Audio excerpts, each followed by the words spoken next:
استقلال هیوادوالو مبارک، استقلال جهاد پالو مبارک، څه عظیم افتخار دی. مننه. بالکل که متوجه سو د اسلامي امارت پر راتګ سره په افغانستان کې یو لوی او ښکاره بدلون لیدل کېږي،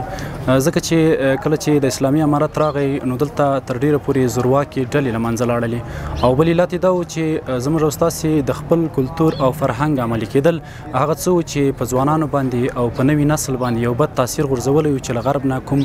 کلتورونه او فرهنګونه راغلي او په موږ باندې تفلسي وو، همغې ته تر ډیره پورې کار کېده. نو له دې وجې نه د اسلامي امارت پر راتګ سره تر څو پورې په ښوونځیو کې او په مدرسو کې او په نورو تعلیمي مرکزونو باندې داسې یو کار وسو تر څو پورې